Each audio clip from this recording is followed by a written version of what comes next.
Labi. Labdien visiem! Vārds uzrakstīts arī tur, lai neaizmirstās, bet jāsāk man ar to, ka jāatzīstas godīgi. Manas dzīves svarīgie vīrieši ir fiziķi.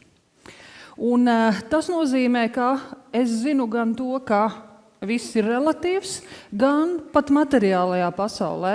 Ļoti daudz, kas ir atkarīgs no mūsu izvēlētā skatu leņķa un pozīcijas. Un ja mums ir jārunā par tādu zvēru kā mainība no cilvēku faktora aspekta, tad tā tev nav pat skudra, kurai tu vari uz vēdera nogulties priekšā un apskatīties, kas notiek. Un tādēļ arī šāda slaida fona izvēle, un tāpēc arī latviskais nosaukums ir tieši par to, ka mēs paši izvēlamies pozīciju. Vai mēs būsim upuri, kuriem ir nabagiem jāmokās par šo šausmīgo pasauli, un tas bija labi, kā jau no paša rīta tikām mēs arī nosēdināti rāmi ar mūra likumu, kurš teica, esiet laimīgi par lēno pasauli, kurā mēs pat labam dzīvojam. Un no otras puses viena daļa no jums taču ir vadītāji, pusvadītāji, 3/4 vadītāji un kas tur vēl. Un tad ir jautājums, kura ir jūsējā loma. Un tādēļ šajās te ārkārtīgi sarežģītajās 20 minūtēs līdz kafijas pauzei mēs ar jums arī mēģināsim ieskatīties dažos spoguļos, paskarbos un pa brīžam gulēt bet uzburt ainiņas. Jums katram pašam dažas savējās arī vajadzēs. Pamēģinām iesākt ar pirmo ainiņu. Darbdienas rīts. Pagājušas kādas minūtes, 20 vai pusstunda. Jūs jau zinat, e-pastus vienā ekrānā neizlasītos redzēt nevar. Telefoni zvana bez pārtraukuma, kolēģies durvīm drūzmējas rindā. Pazīstams stāvoklis? Jā. Varētu būt kā apmēram šādi, vai ne? Jūs saprotat, ka nav vēl diena pat sākusies, bet jau vēl trakāk. Atkal. Tas taču tā nav vienu reizi, vai ne? Kaut kur, kaut kas ir noticis, vai vēl trakāk ir jāmaina. Jūs tas strādāt atnācāt. Ne? Un tad ir jautājums, un ko tagad? Viena tā vienkāršā atbilde ir skaidri zināma. No visurienes, jāskrien ātrāk, vai ne? Jūs ar tā domājat? Kāpēc tad jūs šeit sēžat? Jau cik stundas? Patiesībā, man, protams, ir liels prieks, tāpat kā pārējiem runātājiem, par to, ka jūs joprojām šeit sēžat, jo ātrāk notiek neatkarīgi no mums. Tas nav risinājums, un pieņemot mūs ar jums darbā, kritēriji bija visādi. Ja vienīgi ir kāds no olimpiskās vienības, citur ātrums, nezinu, vai tas bija svarīgākais, pēc kā mūs atlasīja. Un tāpēc ir jāmēģina ieraudzīt citas lietas, kuras tad šodienas līdzpaņemtajos drusku skarbajos, drusku smieklīgajos spoguļos arī mēģināsim paskatīties. Un tātad viens ir šis te jautājums par ātrumu. Otrs, uzburiet atkal vienu ainiņu, un proti, kā jūs varētu iedomāties vai ilustrēt to, kā izskatās vai kā pat labāk klājas jūsu organizācijai.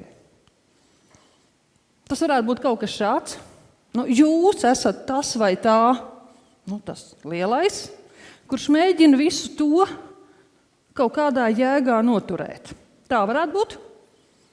Jā. Un tagad jūs ieraugat, pamanāt vai sadzirdat, ka no ārpuses vai pasarga Dievs no iekšpuses kāds jūsējais, kurš saka, ka viņš esot lojāls. Ko dara? Mēģina visu to sašūpot, pārmaiņas kaut kādas vajagot. Un tad ir jautājums, kas jums ir jādara kā vadītājam? Jums ir jāsatur viss tas tur, jo jūs zinat, kas notiks, tā, ka tas viss sagāzīsies. Jo sarežģītāks tas tur, jo lielāka kaudze. Jeb jums ir ar visu šo jātiek galā.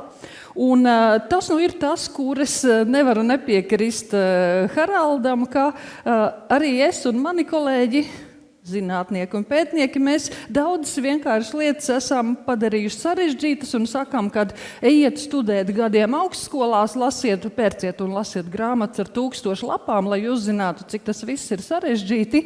Bet pamēģināsim paskatīties drusku vienkāršāk. Un pirmais, kas neliek mieru, ir teicamnieka jautājums.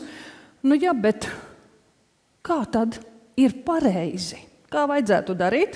Un tad atkarībā no tā, kā jums ir paveicies ar ģimeni, ar skolu, ar darba pieredzi, viens no ticējumiem, kurš pie tam bija pareizs, gadu desmitiem, ja ne simtiem, bija par šahistu. Un tātad, tev vadītāji vajag vēsu prātu, Dievs dod, ka tu esi ģēnijs, sabīdi figūras. Bet šodien pirms manis par ko tik runāts? Par komunikāciju. Kur te ir komunikācija? Nē, daži šahisti mākot nešpatni lūrēt viens uz otru, jo aiztikt jau nedrīkst to pretinieku.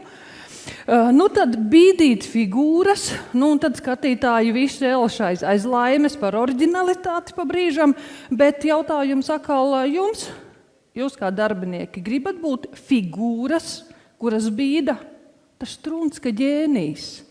Bet figūras, kuras bīda. Kuri grib labi, rokas nav jāpaceļ. Ir labi, ja kāda figūra šeit ir, bet ja jau runa bija par tām X un Y un vēl nezinu kādām paaudzēm, uz saviem bērniem un uz mazbērniem paši zinat, pamēģini pabīdīt viņus. Ar nepietiekamu argumentāciju. Un tāpēc tā ir, ka...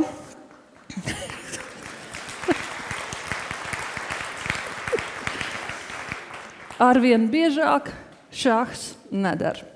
Varbūt ir kādas jomas, kurās var kaut ko bīdīt, un ir joprojām daži, kuri domā, ka Excelis ir labākais organizāciju vadības rīks. Es tam atļaujos nepiekrist. Un attiecīgi, tad vēl kaut ko gribas tādu skaistu, un tas skaistais mums bieži saistās ar stabilitāti, un tad mēs nonākam pie kaut kā līdzīgi, kas var būt skaistāks par vilcienu vai tramvaju, vai ne? Viņam ir pilnīgi skaidrs, kur viņš iet, kur ir pieturas, kas un kā. Ir tikai viens sīkums. Jums var būt vissuperīgākā lokomotīva, jums var būt lojāla un apmācīta komanda, bet ja pasažieriem neinteresē jūsu galamērķis, tad ar jūsu sliedēm ir tā, kā ir, un šī ir atkal viena sasodīti pretīga lieta. Mums taču viss ir ideāli, izņemot to vienu sīkumu. Tad vēl, lai ja nebūtu dzīve garlaicīga, mums nāk klāt kas? Biznesam īpašnieki, nebiznesam, sabiedrībā, visādas ieinteresētās grupas un visi tie, ko viņi no mums prasa. Uz zilo tāli, vai ne? Vajag taču tikt uz augšu un uz priekšu. Kā to visu izdarīt? Un atbilde jau ir kādu, strādāt vajag. Un ja ne ātrāk, tad vismaz vairāk.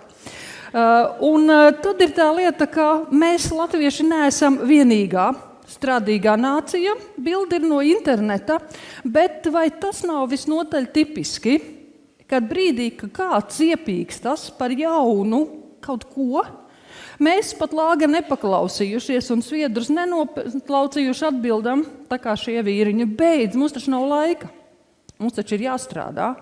Un tāpēc ir tā, ka tad, kad kāds saka, ka mēs latvieši esam darītāju tauta, tad es nesmaidu, man parasti ir bēdīgi. Jo man liekas, ka brīžam latvietis vidējais ir ar mieru ne tikai strādāt, bet pat strādāt daudz, lai tikai nebūtu jādomā. Ja? Un tad, kad nopublicēja darba efektivitātes rādījumus, tad mēs apvainojamies uz visu pasauli. Jo latvietis vidējais ir pārstrādājies, liela daļa par nepieklājīgi mazu algu, darot bezjēdzīgus darbus un pie tam vēl neapmaksātās virsstundās. Ja? Tas ir tas, no kā man gribētos jūs pavedināt drusku nost, uz kurieni, tātad ātrāk, vairāk, mierīgāk, nevaru apsolīt. Un proti, jā, ir labi, ja jums izdodas atrast brītiņu, mirklīti ar palmām vai bez, ar sāļu ūdeni vai ar nesāļu ūdeni, lai ievilktu elpu. Bet solīt, ka dzīve būs mierīgāka vai kād vienreiz būs miers. Nekad. Mēs ar Mūru un drusku ar Haraldu arī izskatās, kā par šo te lietu esam vienisprātis. Un tāpēc tas, ar ko es jums varu izpalīdzēt, ir saprašana par 3 mainības tipiem. Un šeit ir jāsaka, mums ir ārkārtīgi paveicies ar valodu latviešu. Mums ir stiprie vārdi un netik stiprie. Un mēs brīžam stipros lietojam nevietā, brīžam dažus nezinām, un tāpēc no manis viens termins un 2 vārdi ir tas, ko mēs šodien vēl varam paspēt atlikušajās minūtēs. Iesāksim ar pirmo mainības tipu, ko es nosauktu par gastronomisko. Un proti, dažiem patīk austrumu virtuve, dažiem franču, dažiem vēl ēst negribās. Labi, mainības tipa nosaukums varžu zupa. Pavasars ārā ir, un ne tikai mēs ar jums smaidam, augstasiņu dzīvniekiem tas ir vēl svarīgāk, jo ārā siltāks laiks, jo abinieki jūtas labāk. Ar Latvijas pavasari gan ir tā kā ir. Šodien sauļojāmies rītā sniegu sola, un tāpēc es Vardītei izpalīdzēšu ar kontrolētu eksperimentu. Un tātad, jo siltāks ūdens, jo Varda jūtas labāk, un ja mēs esam pietiekoši gudri un pietiekoši daudz zinām par Vardes bioloģiju, mēs varam Vardei sagādāt spā. Nu, taču forši, ne? Bet redz, kur tur viena rociņa ārējā, tīšām vai netīšām, vēl drusciņ paaugstinot temperatūru, mums sagādā varžu zupu. Vai tas ir tas, ko Vardīte gribēja? Nesmu droša, jā, jums arī droši vien visiem somiņā vai kabatā ir mobilā ierīce. Maz ticams, ka tā ir Nokia, vai ne? Kas par vainu? Varžu zupa. Un te ir tā lieta, kāpēc no vienas puses man ir prieks, ka jūs daļa šeit esat lielie, stiprie, varanie uzņēmumi, bet tieši lielie, stiprie, varanie mēdz iekrist varžu zupā. Ir taču tik labi, mēs taču esam līderi, mums taču viss ir kolosāli, mums ir visas sistēmas, mums ir visi certifikāti. Liecieties mierā. Es jums novēlu veiksmi, bet uzmanieties no kļūšanas par Vardītēm zupā. Tā ir pirmā lieta, un nepārtraukti arī Latvijas mērogā šīs lietas notiek. Uzmanieties, to es jums nenovēlu. Otrs mainības tips – gastronomisks vairs nav, un es varu uzreiz doties pie cilvēciņa. Un tātad mēs to varam saukt par mazo solīšu pieeju, viņu var saukt par kaizēnu, mēs varam vēl visādi saukt, bet labais latviešu vārds ir izmaiņas. Kurš nozīmē to, kas ir bildē, ka organizācijā kaut kas notiek, kaut kas mainās, bet solīti pa solītim. Šis ir mainības tips, ko darbinieki pacieš vislabāk. Kāpēc? Tāpēc, ka nav stipri bail.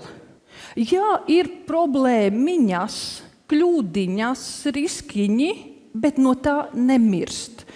Masveida atlaišana nav sagaidāma, un ja mēs to mēģinātu attēlot kā grafisku bildīti, tātad no vadības viedokļa mērķis ir iet uz augšu, bet ar darbinieku acīm mēs redzam, ka klunkuriem, bet virzība ir pozitīva.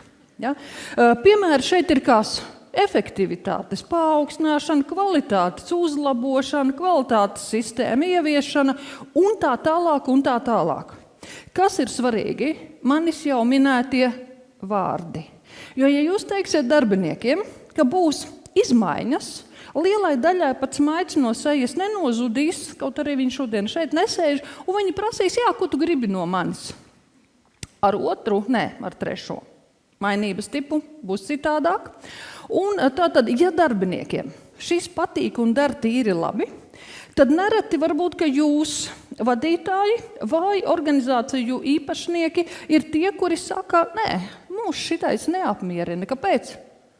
Par lēnu, par mazu, neatbilst situācijai, un tā var būt. Un tāpēc trešais mainības tips ir aiziet tur nezinu kur, atnest to nezinu ko. Nezinu, kas biežāk ir jāatnes valsts pārvaldei.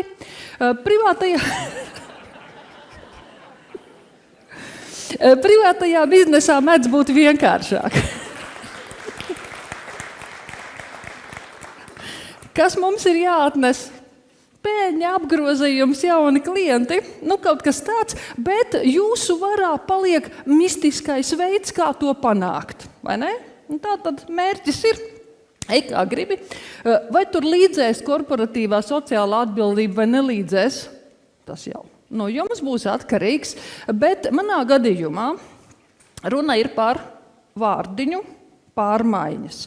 Un tātad uzburat atkal ainiņu, jūs esat darbā, atvērāt to pirmo e-pastu, un viņš ir no jūsu, no pašas augšas. Kas no jums tur kuram ir?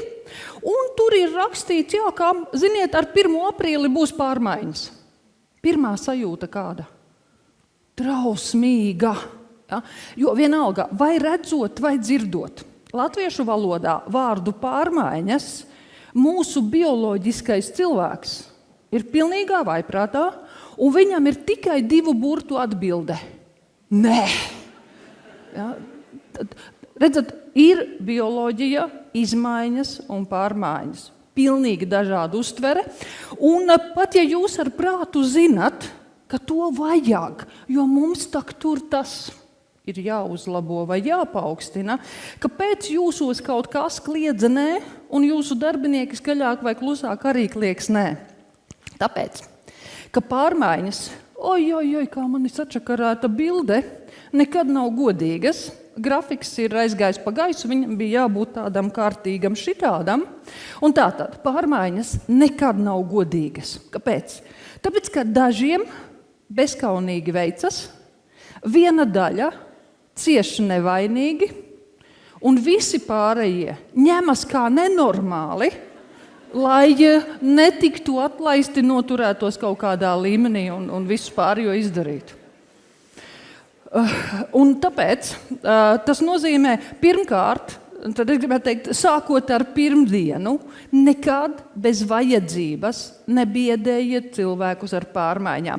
Kur jums tas e-mails. No 1. aprīļa būs pārmaiņas, ieviesīsim ISO 9001. Saka, pagaid, es tikko gandrīz infarktu dabūju. Ko nozīmē, piedodiet, ieviest kvalitātes sistēmu? Papīrus pabīdīsim no labās puses uz kreiso, Tas nebūs masveida atlaišanas vai kaut kādas citas šausmas. Un tāpēc, saliekot kopā manas mīļās, melnās un sarkanās svītriņas, sanāk tas, ka ne dzīvē, ne darbā īstenībā jau nekā vairāk nav. Kā salīdzinošā miera periodi, kad mēs tur tā bišķiņi kaut ko ņemamies un uzmanamies no varžu zupas, un tad ir nemiera, pārmaiņu periodi, kad iet grūti, un tāpēc svarīgi ir atcerēties to, ka, lai izvairītos no varžu zupas. Tajā brīdī, kad viss vēl ir labi, ir svarīgi sadzirdēt savu iekšējo vai no citiem tās ārējās mazās balstiņas, kuras saka, klausies, uzmanies, tūdaļ vairs nebūs labi. Un no otras puses, tad, kad mēs esam iekšā lielajās, trakajās, grūtajās, negodīgajās pārmaiņās, ko darbinieki gaida no vadītāja vai līdera, ja tas ir labāks vārds? Parādi viņiem gaismu tuneļa galā. Vai tev ir grūti vēl un vēlreiz atkārtot? Mīļie, saņemamies, jo pēc tam atkal kādu laiku būs miers. Kas būs pēc tam? Tāpēc tam šitais pats atkal. Nekā vairāk nav. Un varbūt paldies Dievam, ka mēs nekad iepriekš nezinām, cik garš būs kārtējais periods. Jūs, protams, varat fiksi notestēt, kurā periodā pat laban ir jūsu organizācija, mierīgajā vai nemierīgajā, un svarīgākais ir saprast tos brīžus, kad mēs tuvojamies lauzumiem. Tas viens ir motivējošs, tas otrs ir tas, kad mums vajag drosmi lai sadzirdētu. Nu, un attiecīgi, ja mēs šos saliekam kopā, un es gribēju ielikt bildi par to, kā notiek pārmaiņas, tad tā nav mierīga pastaiga gar jūras malu. Tas ir vistuvāk jau laikam tomēr lēcienam. Brīnumu nav. Ir jārīkojas. Cik augsts lēciens būs vajadzīgs, ir atkarīgs no tā, uz kurieni jūs ejat, un savalkot kopā manējo ar to, kas bija, un ar to, kas vēl sekos, ka tai brīdī, kad jūs esat saņēmuši vai sacerējuši ģeniālo plānu, patiesībā svarīgākais jautājums ir, bet vai manējie lēks?